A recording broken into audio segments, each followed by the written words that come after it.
যুক্তরাষ্ট্রের সামরিক বাহিনী কেন তাদের পুরনো ট্যাঙ্কগুলো সমুদ্রের গভীরে ফেলে দেয়?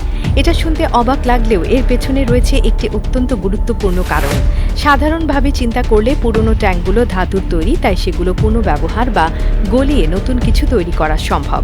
তাহলে কেন এগুলো বিশাল সমুদ্রের নিচে ডুবিয়ে দেওয়া হয়?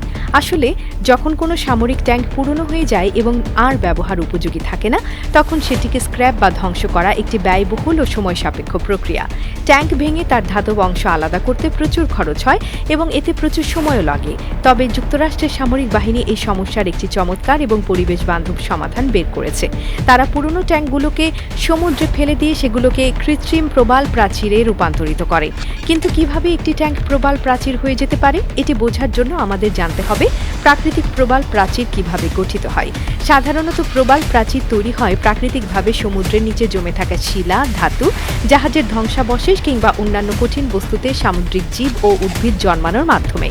প্রবাল প্রাচীর হল সাগরের বাস্তুসংস্থান সংরক্ষণের জন্য অত্যন্ত গুরুত্বপূর্ণ একটি জিনিস, যা ছোট মাছ, সামুদ্রিক শৈবাল এবং অন্যান্য সামুদ্রিক প্রাণীদের বেঁচে থাকার জন্য একটি নিরাপদ আশ্রয় তৈরি করে।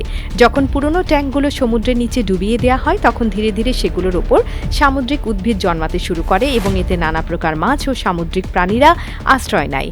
ধাতব কাঠামোর কারণে এটি সহজেই প্রাকৃতিক প্রবাল প্রাচীরের মতো কাজ করে, যেখানে সামুদ্রিক বাস্তুসংস্থান তৈরি হয়। অর্থাৎ সামরিক বাহিনী তাদের পুরনো ট্যাঙ্ক ফেলে শুধু জায়গা পরিষ্কার করেই ক্ষান্ত থাকে না, বরং এটি পরিবেশ সংরক্ষণের জন্য গুরুত্বপূর্ণ হয়ে ওঠে। এটি শুধু পরিবেশ সংরক্ষণের কাজেই লাগে না, বরং পর্যটন শিল্পেও বিশেষ ভূমিকা রাখে। স্কুবা ডাইভিং যারা ভালোবাসেন, তারা সমুদ্রের গভীরে গিয়ে এই ট্যাঙ্কগুলোকে একবার দেখলেই বিস্মিত হন। প্রবাল প্রাচীর তৈরি হলে তো অনেক ডাইভারদের আকৃষ্ট করে এবং এতে পর্যটন খাতও উন্নত হয়। এছাড়া অনেক ক্ষেত্রে সামরিক বাহিনী এই পদ্ধতিটি ব্যবহার করে অতিরিক্ত খরচ বাঁচাতে। যদি তারা পুরনো ট্যাঙ্কগুলো ভেঙে পুনরায় ব্যবহার করতে যেত, তাহলে শ্রম, পরিবহন ও প্রক্রিয়াকরণের খরচ অনেক বেশি হয়ে যেত। অন্যদিকে সেগুলো সমুদ্রে ফেলে দিলে প্রকৃতির জন্য উপকার হয় এবং এতে সরকারেরও অতিরিক্ত খরচ বাঁচে।